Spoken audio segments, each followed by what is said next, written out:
Okay, I think we're live. Hi, everyone, and welcome to another Neuro seminar. Today, we're really happy to host Anne Collins from UC Berkeley, who has joined us at 8 a.m. her time, California time, so that's really kind. So Anne, a bit about Anne. Anne did her PhD at UPMC in Paris, and then continued to do a postdoc with Michael Frank at Brown University, and is currently an assistant professor at UC Berkeley. I think her work is an example of how mathematical modeling can really help our understanding at several levels of description, anywhere from reinforcement learning and high-level Bayesian inference all the way down to neural networks, and using imaging also in the process. So I think the talk today will hopefully be of interest to a lot of people. So Anne, we're really happy to have you here today. Before we start, I'll remind you of the control features of a Crowdcast, even though most of you probably already know. So on your right, you have a chat where you can ask any questions you like, or post links or anything that you want. Other members of the audience can try to help you with your questions there, and I'll be monitoring that. And if there are any burning clarification questions, I'll refer them to Anne during the talk. For any deeper or more questions that you might want to ask at the end of the talk and have a discussion with Anne, please use the Ask a Question button at the bottom of the screen. And questions that are asked there, I'll invite you to the screen to ask your question. If you don't want to be invited to the screen, please mention that in your question and I will ask for you. But you're encouraged to come to the screen and have a discussion with Anne. It's fun. Cool. So I think without further ado, Anne, the floor is yours, and thanks for coming. Oh. Mike, yeah. Can you hear me now? Great. Thanks for inviting me. Let me just share my screen.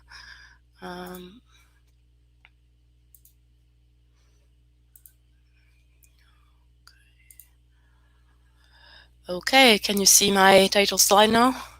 Yes. Great. Okay. So thanks everybody for being here. Just a quick warning: there's 2 little kids in this house, so if you hear any weird noises, I apologize in advance. So today I'm really happy to talk to you about a very recent project in my lab. Brand new data. We are writing the paper now, so it's something that we'd love feedback on.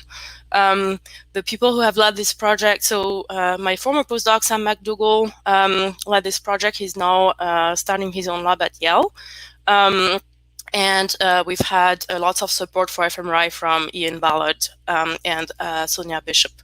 And Beth here has been replicating all our results behaviorally in computational modeling and in EEG. So you won't be seeing her results, but she's part of this project. Okay, so I'm interested in understanding how the brain sets up things that we interpret as rewards. So some rewards are really simple. So for example, if you take a baby and give them chocolate, most likely they'll like it and they'll tend to repeat whatever action it is that led to you giving them chocolate. So that's a primary reinforcer. In real life, we deal fairly rarely with primary reinforcers and a bit more often with secondary reinforcers that are fairly abstract or complicated kind of symbols that we have learned over time come to represent some kind of appetitive aspect, like money, like signs like this, win, or non-reinforcers, like you lose. And I gave those 2 examples here. Actually, let me set up my pointer so that you can see it. So that you see that there's really nothing perceptually special about whether something is a reinforcer or or not, right? Like those two are very similar. It's something that you've learned, but it still serves as a secondary reinforcer. And this kind of reinforcers just strengthen the association between whatever choice situation you were in and whatever choice you made. And we think that we make value-based decisions trying to lead us to obtaining reinforcers. Okay, so this kind of reinforcers are known as being part of a common reward network in the brain. There's been many studies showing, for example, that the striatum responds to various types of reinforcers, like primary reinforcer, glucose, secondary, money, or more learned kind of reinforcers like green circles.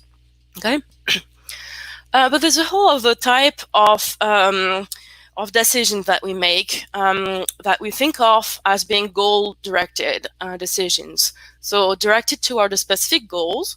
And we often think of this kind of decisions as us relying on a model of the environment and using it for planning to reach that specific outcome, not necessarily relying on a value function. So let's take an example of playing Sudoku. So here the goal is really abstract, right? Like it's to feel this grid in a very specific way. And as you learn to play Sudoku, you might build a model of the game that tells you whether putting a 5 in the middle here is going to lead you closer to your goal or not. And you're going to use that transition model to try to get to the end. But phenomenologically, if you're a fan of Sudoku, once you have filled this whole grid, it will feel very rewarding, right? Like you'll have reached your goal and it will feel extremely satisfying and rewarding. Okay, and our question is really, is reaching this goal something that the brain interprets the same way as other rewards? And because of that, does it serve as a reinforcer to reinforce past choices? Is it a non-standard reinforcer? So we think that's an important question because we think that non-standard reinforcers are really very relevant to everyday learning. So it's actually really rare that you make choices that, lead you to getting chocolate, right, in everyday life, unfortunately. Instead, we tend to engage in many goal-directed choices with non-previously experienced goals that are either externally or internally driven. For example, you might have a coding assignment that's write a program that prints hello world. Your program prints hello world, and why does your brain interpret that as rewarding? And does it interpret that as a reinforcer, right? Hello world is kind of a funny perceptual input. It shouldn't be by default, if it's brand new, be interpreted as a reward. Okay, but we feel that it is, so we want to try to investigate this. The other reason why we think non-standard reinforcers are very important to everyday learning is that we think they're super important for hierarchical decision-making. So, for example, reaching a familiar reward, like your cup of coffee or tea, goes through many sub-goals that in themselves don't correspond to reinforcers, right? Like, so if you're making tea, you'll boil water and put a teacup in a tea bag in a cup or something like that. But those sub-goals don't seem to be reinforcers in themselves. And despite that, they hierarchical reinforcement learning theory tells us that they should have some kind of reinforcing power for you to be able to build those subroutines over time. Okay, so we think those questions are related in that sense. So what we wanted to ask in this study is whether we actually assign reward value to attaining arbitrary instructed goals, and whether reaching an instructed goal serves as reinforcement and drives canonical reinforcement learning reward signals in the brain. And note that this could be in addition to those outcomes serving to learning a model of the environment, like a transition model of the environment, for the purpose of doing goal-directed planning. And the last question we're investigating here is what the role of executive function in the role, and working memory in particular, is in setting this reward function. Okay, so we're going to take the approach of the reinforcement learning framework, which I think most of you might be familiar with, but I'll still walk through it.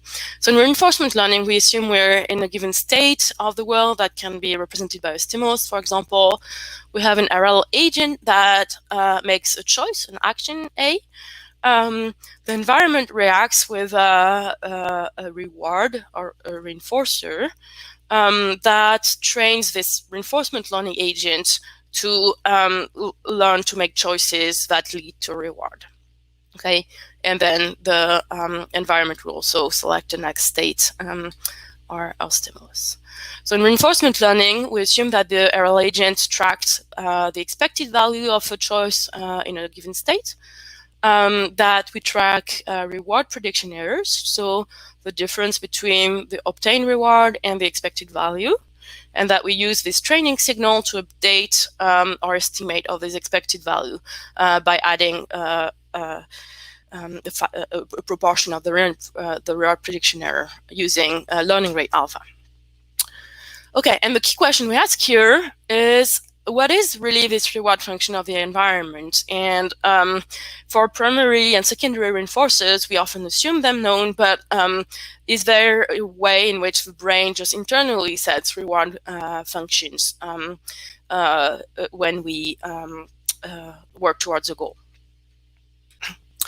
Okay, so our hypotheses are going to be that even when action outcomes are simply the realization of an instructed goal, the brain's instrumental reward learning network is recruited as if it was an instructed reinforcer, and that working memory plays a crucial role in setting an arbitrary reward function used for reinforcement learning.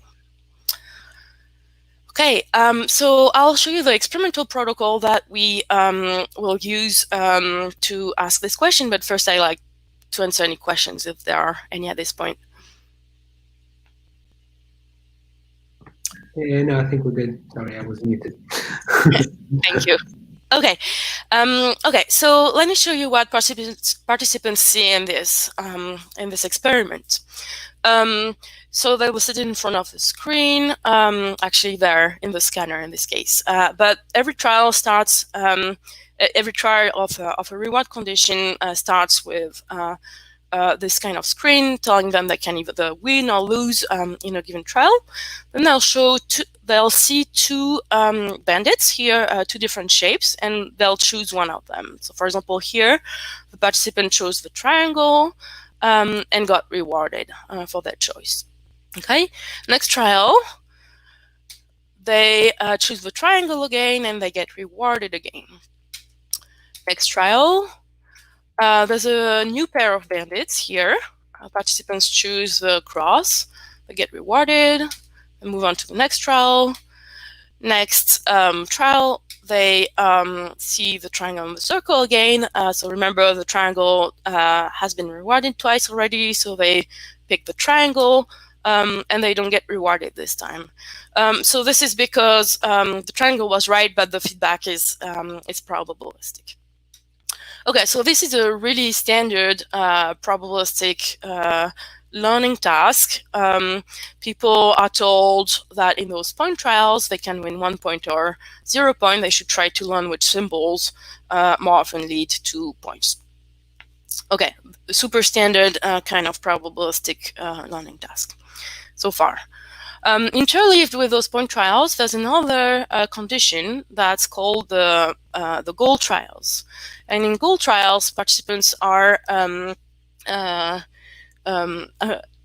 see something a little bit different. So in this case, the trial starts with this kind of instructions. So they're shown two fractals, one labeled goal and one labeled non-goal. So please store this in mind. Then they see two different bandits from before.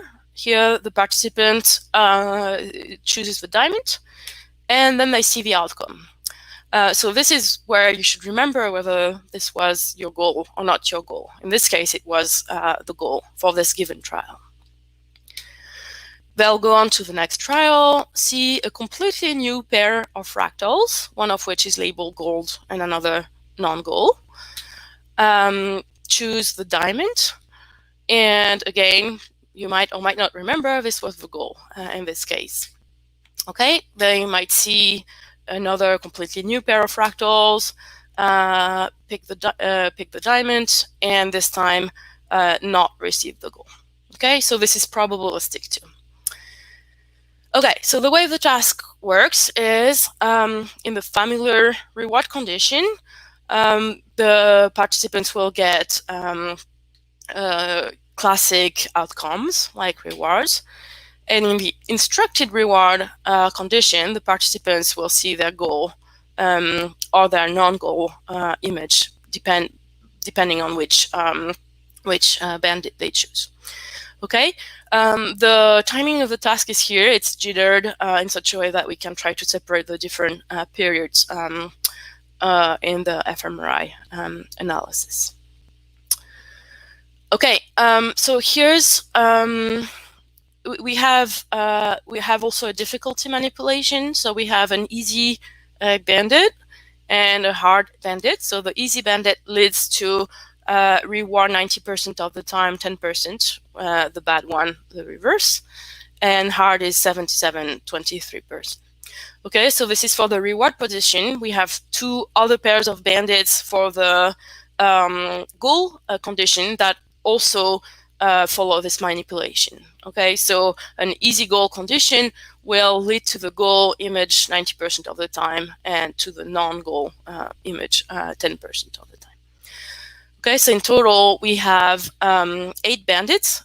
We do this for 2 different runs. So in one run we have shapes, and in the other one colors. Okay, and everything is interleaved, so you can have all 4 pairs of bandits randomly interleaved, and of course the goal condition is yoked to the reward condition. Any questions so far? Clarification? No, we're good so far. Great, thank you. Okay, so after people go through this learning phase of 120 learning trials, they go through a testing phase. So the testing phase just shows pairs of bandits. This time they're not always the same pairs. So for example, a goal bandit could be paired with a reward bandit, etc. And participants are told to pick whichever bandit they prefer. After that, participants, in between the 2 runs, participants run an end-back task. And this is for the purpose of having an independent executive function working memory kind of measurement to get at individual differences. Okay. And we run n of 1, 2, and 3.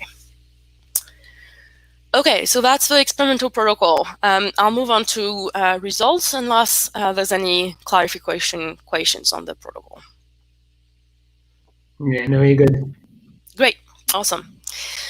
Okay, so participants were able to learn well in both conditions. So here I'm just plotting the proportion of optimal choices defined as the experimenter-defined best bandit in each pair during the learning phase. In the familiar and the instructed condition for the easy, so the 90%, and hard 77% condition. Okay, so you have really clean main effects of difficulty and condition.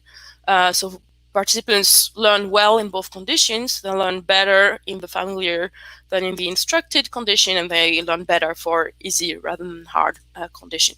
So not particularly surprising.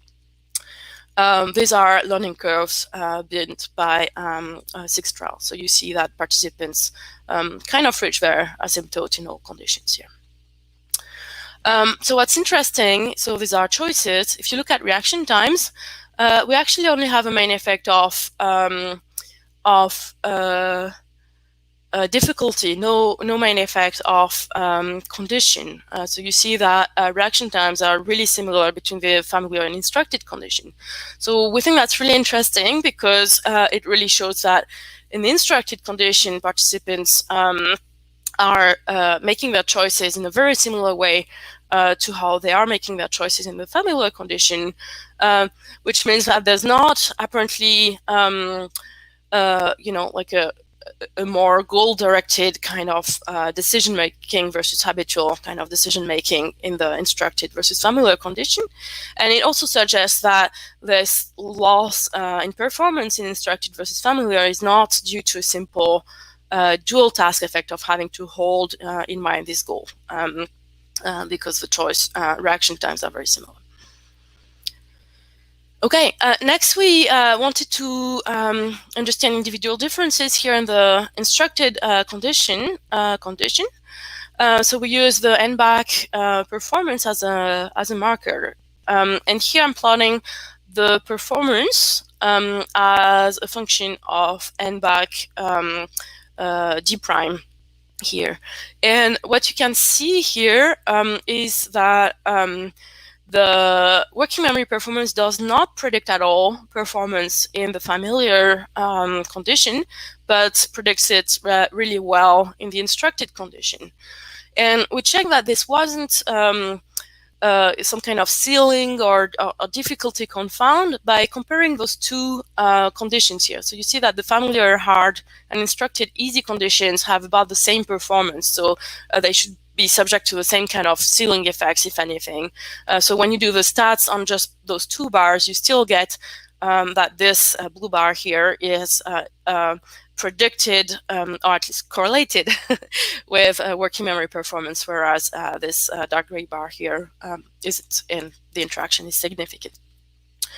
Okay, so that shows that working memory selectively correlates with instructed learning, controlling for difficulty, telling us that there seems to be a role here in working memory supporting learning in the instructed reward condition. Okay, the behavior is pretty reliable. So because we have two runs, we can do a test, retest reliability in this analysis. So here I'm just plotting run 1 performance against run 2 performance in the familiar versus instructed condition. So you can see two things: one, that they're correlated, so that's good, and two, that the performance is higher in run 2 for instructed reward. So there's definitely a bit of meta learning happening here, where participants learn how to handle those goals. Okay, so next we looked at test phase performance, and test phase performance is important because in the test phase for the goal bandits, there's no goals anymore, right? So participants have no instructed goals anymore. So participants don't really have any reason to choose those goal bandits unless they've created some kind of instrumental value for them. So we analyzed test phase with a logistic regression analysis with predictors for condition and past reward history. And we found a significant effect of reward history. So participants are more likely to pick a bandit that's been more rewarded in the past. A bias for familiar items. So participants are more likely to pick a bandit that was in the reward condition during learning versus the goal condition during learning. And no interaction of those two. So that's important because it says that the effect of past reward history on participants' choices in testing is similarly affected by the history of outcomes, whether those outcomes were rewards or instructed goals. Okay, so that all pushes toward the idea that those goal outcomes have been integrated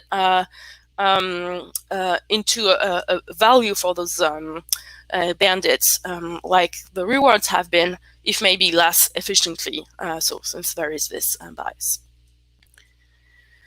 Okay, so we used a classic reinforcement learning model to try to capture behavior here. So the values we're tracking here is the value of each bandit using learning rate and reward prediction error. The best fitting models included also forgetting mechanisms, so a decay of those Q values, and sticky choice kernel in the choice function. So I won't bore you with that, but what we did is test how those parameters depended on the condition, so goal or instructed or familiar reward. And we did this using the HBI package that Pire published recently that does simultaneous hierarchical model fitting and model selection. Okay, so the winning model was a model that had a learning rate per condition, and we compared this to a number of potential contenders, like a model that had 2 different forgetting rates, which could be reasonable if you thought that holding the goal in mind caused you to forget, for example, what you wanted to do, and a model with 2 noise parameters if you thought, for example, that the worse performance in the instructed condition was due to participants just making more noisy choices. Okay, so the winning model captures the learning curves pretty well. That's the dotted lines here, and so and it captures it by predicting weaker reinforcement learning rate in the instructed than familiar condition. So the take home from that is that the instructed condition is not, just a noisier version of the reinforcement learning phase of the reward familiar reward condition. Rather, it's capturing worse performance by slower learning.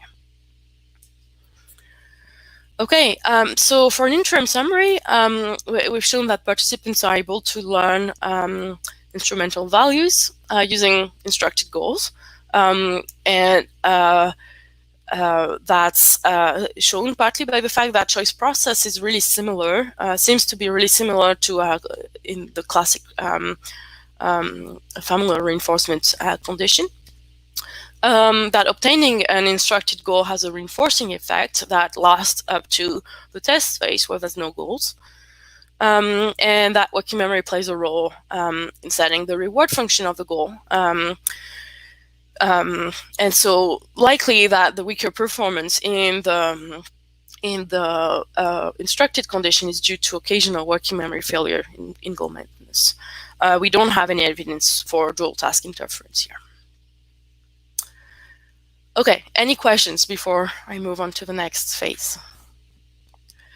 There's a question that I'm going to invite Lawrence to ask his question now, breaking protocol, because I think it's quite relevant. So Lawrence, I've invited you to the screen to ask your question. You can decline and ask it at the end of the talk if you prefer. It always takes a bit of time.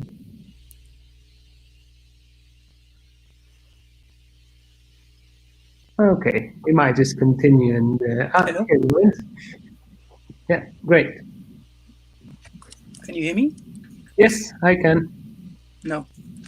I can hear you. How do I use the program? Anne, can you not hear him? I can hear, yeah. Yeah, Lawrence, we can hear you. Oh, you can hear me. Okay, great. I can't hear you, so I won't be able to hear the answer. Ah. I don't know quite what's yeah, so the question, I think you've kind of touched on it in some of the computational modeling, but I just wanted to get clear. So it seemed like there might be 2 explanations for why you get that correlation between working memory performance on the MBAC task and performance in the decision-making task. And one would be to do with failure at the time of making the choice to be able to plan prospectively about the future outcomes that would lead to. So more like a deficit in model-based planning, which you might associate with being linked to working memory, versus just a failure to be able to remember the goal over the delay. And so I was trying to pin down exactly which of those 2 you thought you had evidence for. Thank you. That's a great question. Yeah, I agree. I agree. So I favor the second one for a few reasons.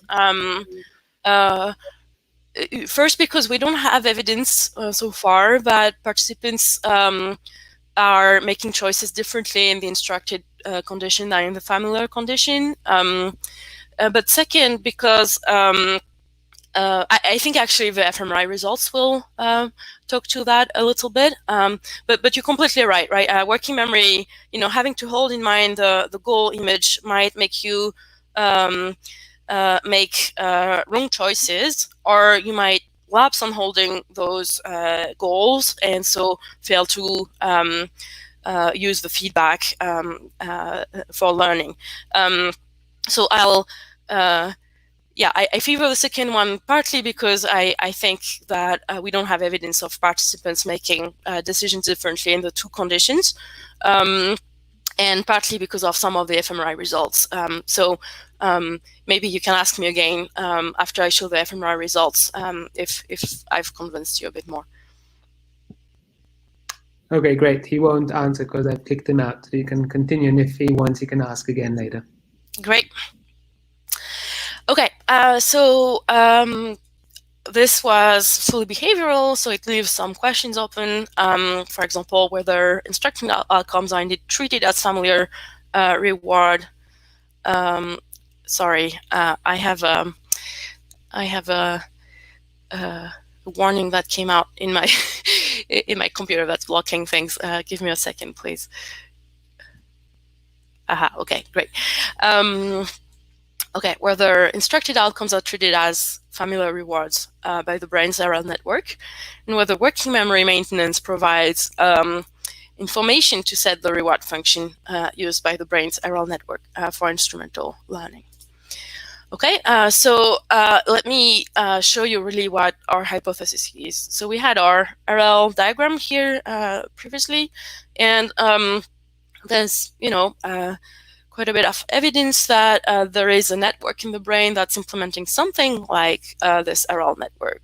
So corticostriatal loop centered on striatum with dopaminergic signaling seems to be helping use reward information to strengthen value choices in the striatum.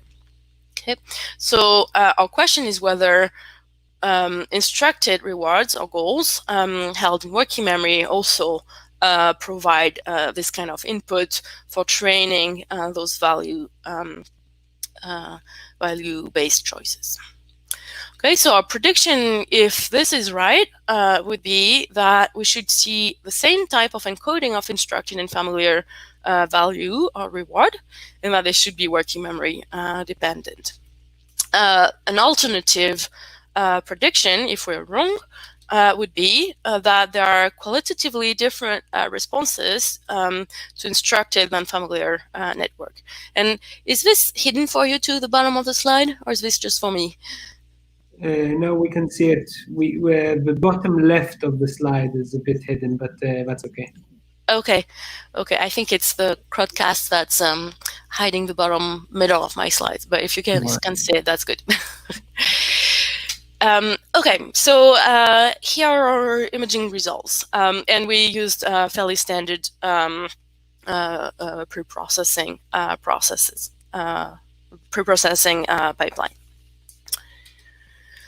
Okay, so first we did some whole brain contrast, mostly comparing the familiar versus instructed condition, and we had a few predictions that the instructed condition should recruit more visual processing at pre-choice because there are fractals versus +1 or +0, and that the instructed condition should recruit the working memory network more.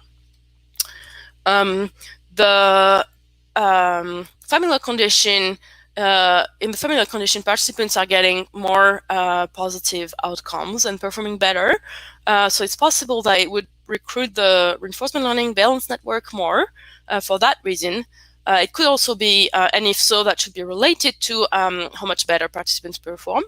Otherwise, it could also be recruiting more if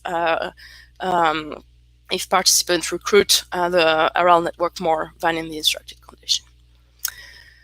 Okay, so we first looked at this pre-choice period where participants either see that they're in a familiar reward trial or an instructed reward trial.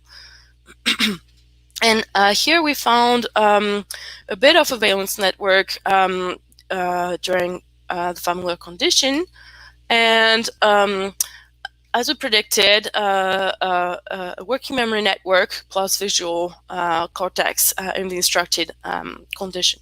So this is fairly expected. There's also hippocampus here. Next, we looked at the choice period. In the familiar, so the familiar condition recruited more frontal pole and ventromedial prefrontal cortex than the instructed condition. Instructed condition recruited more striatum and V1. So it's interesting here that we don't find any working memory network in the instructed condition, for example. That doesn't seem to be something that looks like active maintenance of a goal or something like that. Okay, it also doesn't look like the networks used for choice are particularly are very different.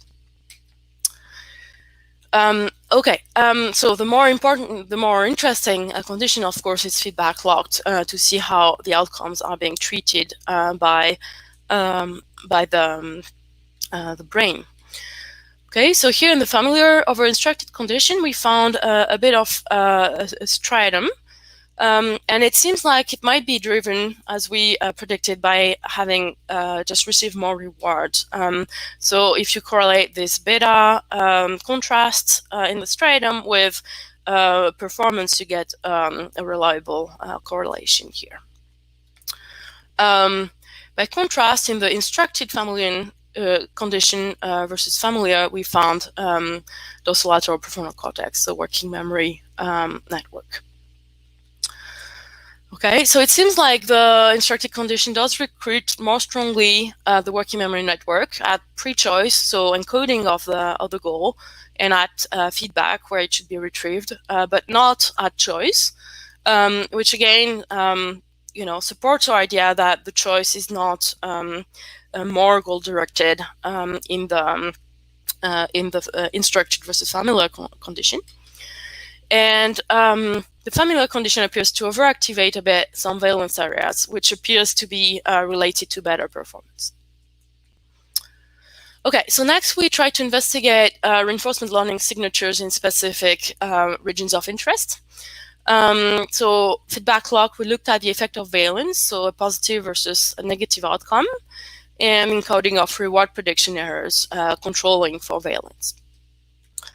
We also looked at stimulus locked Q value encoding, and our prediction was that the reward network, as identified by the familiar condition, also supports instructed reward RL representations.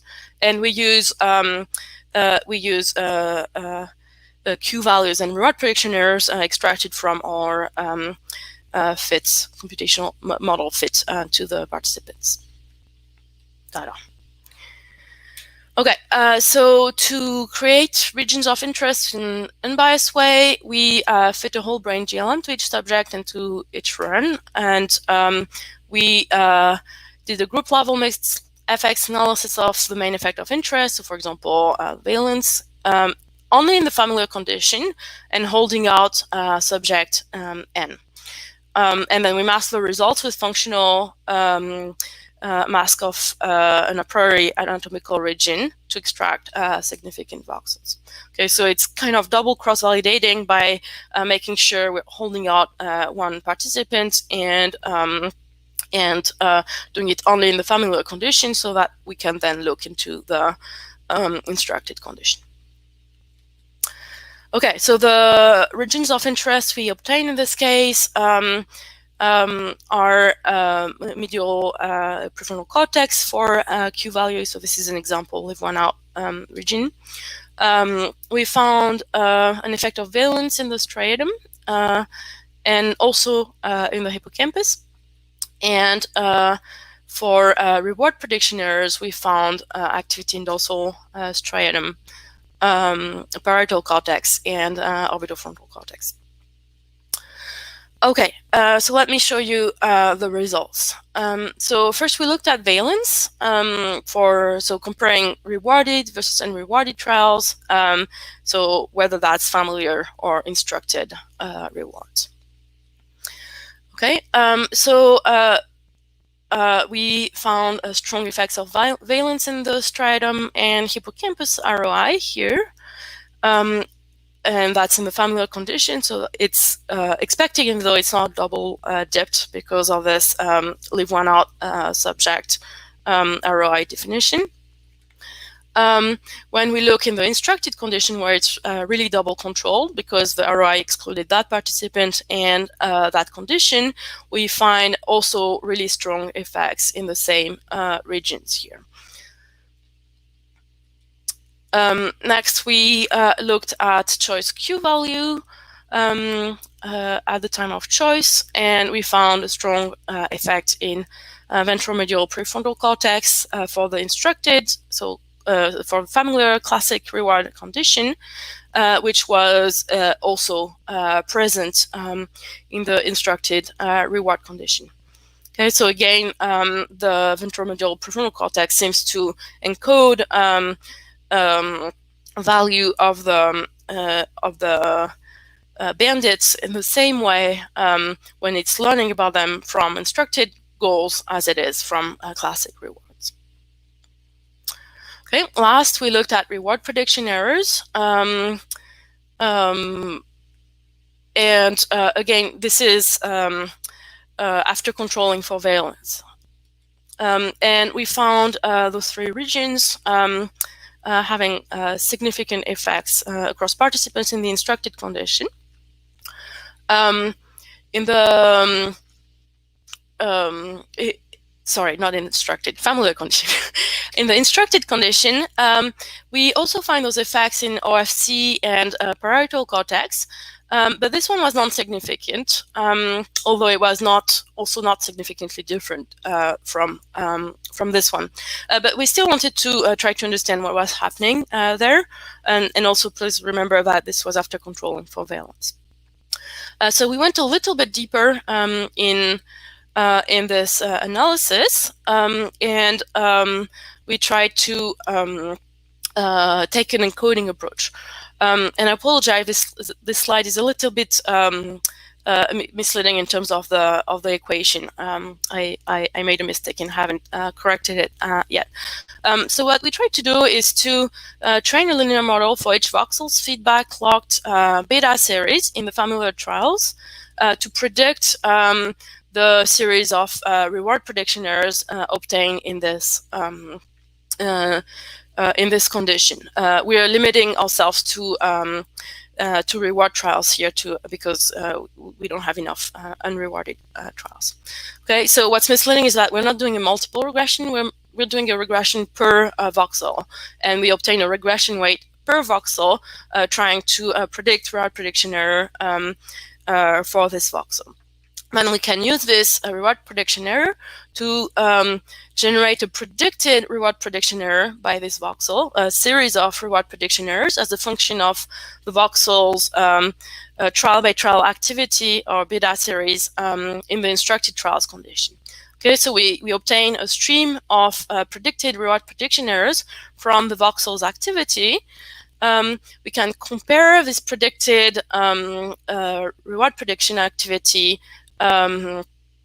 reward prediction error with the true or model defined reward prediction error, obtain a correlation coefficient, and average this over all voxels.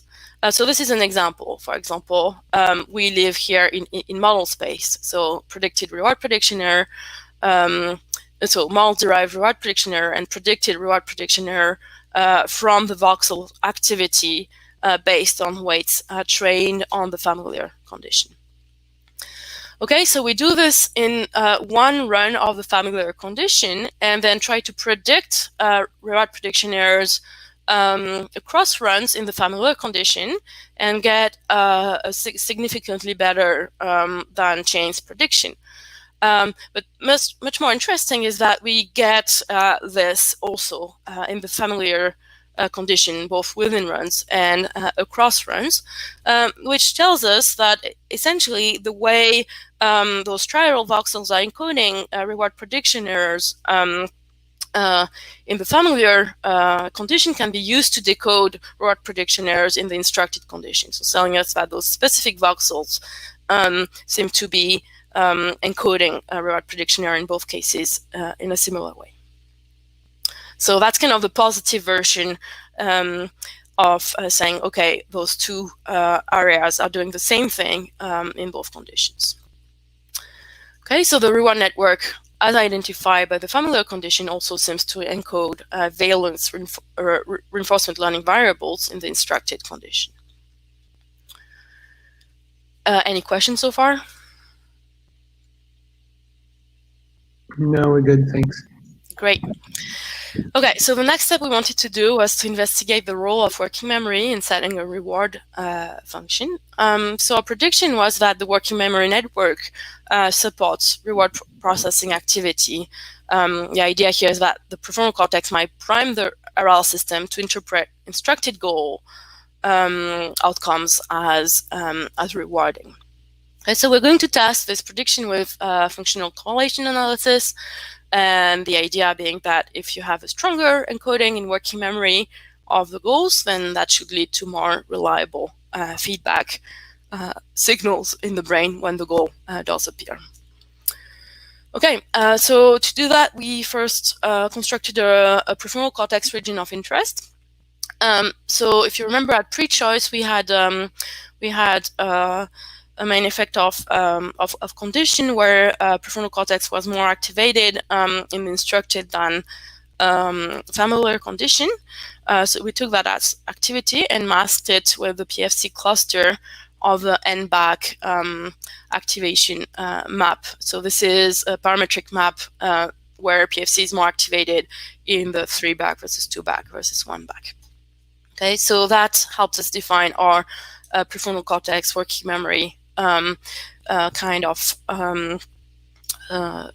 mask. Okay, so that's this dorsolateral prefrontal cortex region. So we took this activity at the instructed period and are trying to understand whether it relates to the activity at feedback in valence related activities.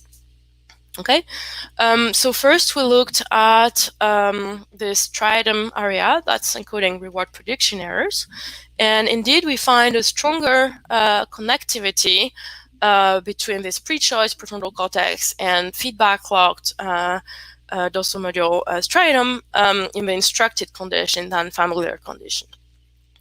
If we look at individual differences here, you see that this is not quite significant, but it's trending, showing that the strength of this difference here relates to NBAC performance and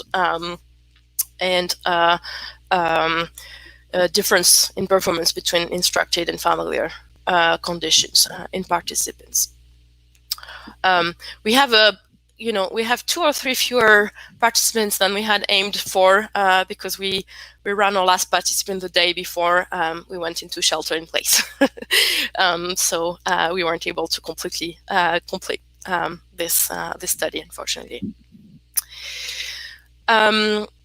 Okay, next we looked into hippocampus, where we also had valence activity, and again we found stronger connectivity between prefrontal cortex and hippocampus, possibly reflecting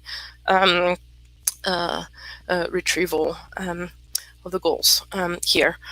In this case, there was a significant effect with NBAC performance. And it was only trending again with instructed versus familiar performance. Okay, so it seems like we have this this link where prefrontal cortex is communicating with those regions encoding valence-related or value-related items. So we checked for a couple confounds. Whether there was, for example, a global SNR effects, and whether we would find something like that everywhere in the brain. So we used a couple control regions, nucleus accumbens and parietal cortex, where we found no difference between the two conditions. Okay, so our idea is that instructed work goals might be held in working memory as a way to feed this information to the reinforcement learning system to help reinforce choices that led to this goal.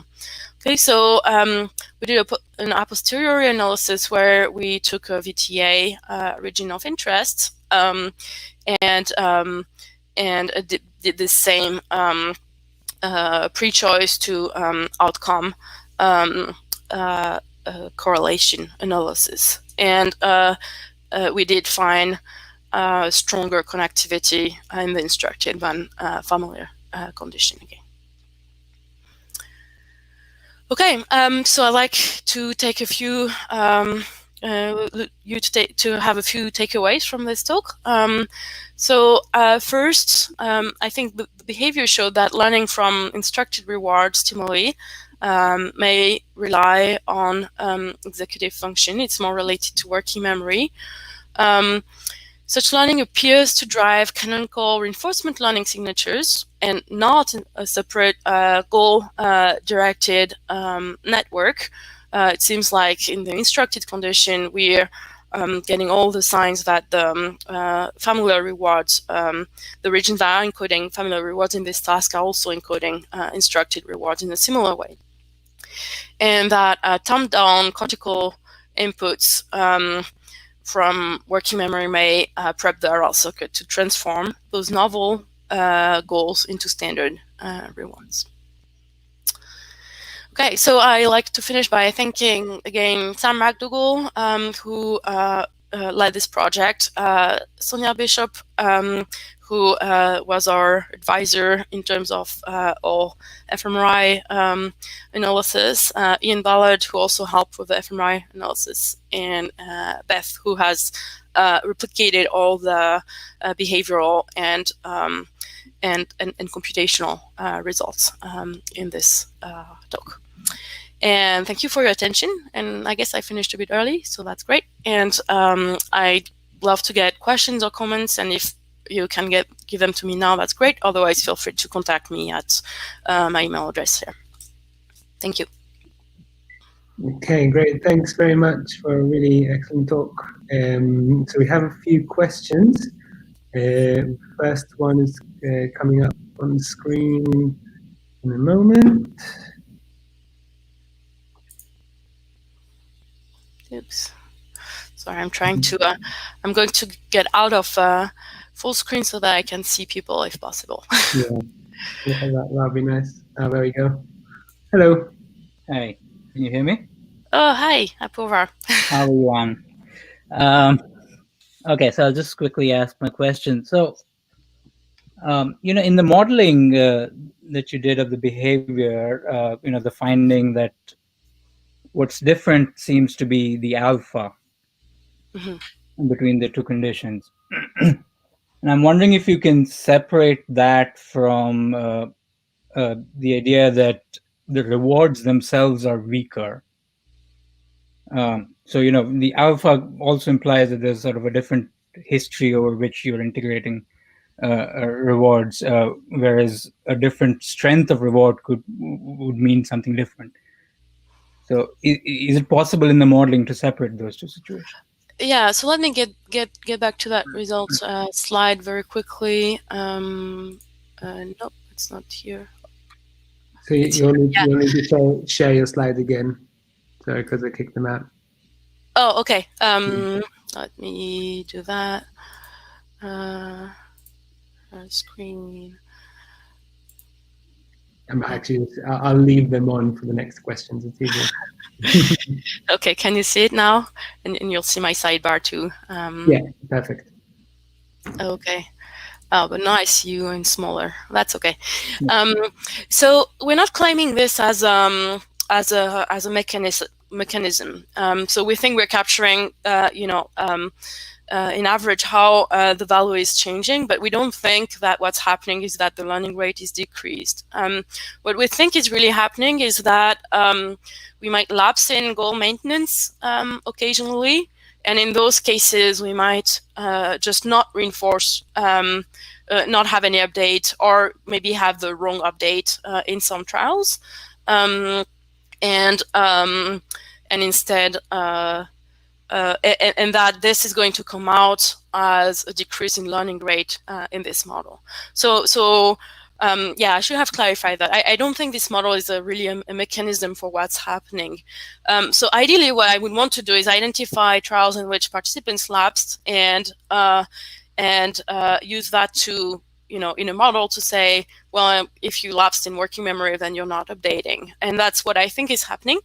We're actually trying something like that right now by using individual trial activity input in the working memory network and seeing if putting that into the model will capture this difference in performance. There's a number of things that are a bit tricky about that to control well between conditions, but that's how I see it in this case. Yeah. Oh, thank you. Okay, thanks. Next question I will ask for you today. Is there a reason to use different fractals at each trial of the instructed condition? Is that, is that for manipulating working memory working memory? Thanks. Yeah, that's a great question. So I think that's crucial. A crucial manipulation. It's not for working memory, not for working memory reasons. So the idea is that if we had the same fractals all the time, participants might experience them over and over as a goal and might essentially construct, a secondary reward. So we find it really important for the interpretation of the task that the fractal is different each time. You've never seen it before, and you have to, on the spot, encode it as something that's your goal and your reward. Okay, so you have to, on the spot, create that reward function. It might be the same if we had repeated versions of that, but it might also, create a secondary reward in itself, and that would muddle our conclusions. Yeah. Okay, cool. Thanks. And another question from Yunze. I was also wondering about that. What do you think the recruitment of the VMPFC in familiar condition compared to instructed one during decision time? How do you interpret that blob? This one, right? Yeah. Yeah. So I think this might be the same reason as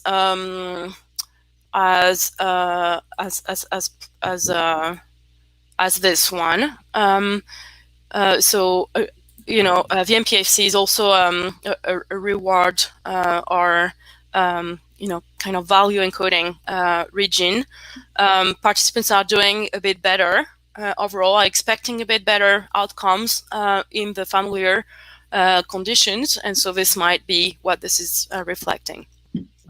I think we have the same correlation with behavior here that we do yeah, here. exactly. That's what I was wondering about. Yeah, okay. So if that works there too, then that makes sense. Yeah. Yeah. Okay, great. I think we're actually right on time, and unless anybody has any more questions, then I'll thank you again for a really interesting talk. We have one question just popping up. Apurva again. I'll invite you again, Apurva. In the meantime, we can, while Apurva is connecting, there you go, that was quick. Hi, sorry. So I had another question. So I was thinking about your functional correlation data, and so there's sort of some data out in the literature suggesting that when you complete a task, right, sometimes it's like just following a sequence, and when you complete the sequence, you get this big sort of broadcast of a signal that seems to relate to either goal completion or some sort of trial end event. So you could imagine that there's the sort of valence drive is being sort of driven by that generic goal completion signal, or it is being driven by a specific stimulus related activity that's directly impacting the valence regions, so to speak. And what's changing that on trial by trial is the functional correlation that you established. So I'm wondering whether, the sort of data you showed seemed to be sort of more consistent with the second. And I'm wondering if that's really true, or if both accounts could fit in there. Well, you have to remember there's a valence effect, right? So you're finishing the trial in both cases, right? Like whether you're seeing a goal or a non-goal image, right? But there is a difference in that region, whether it is the goal or it's not the goal. So I don't think it can be just a vanilla ending of the trial or ending of the outcome thing, because it is sensitive to whether it is the actual goal or not. All right, that makes sense. Yeah. Thank you. Okay, cool. Thanks so much for that, and and thanks again for coming on this early hour and joining us. And and next week, for everybody else, next week we're going to have the last seminar for this summer. So yeah, please join us, and thanks again for joining. Cheers. All right.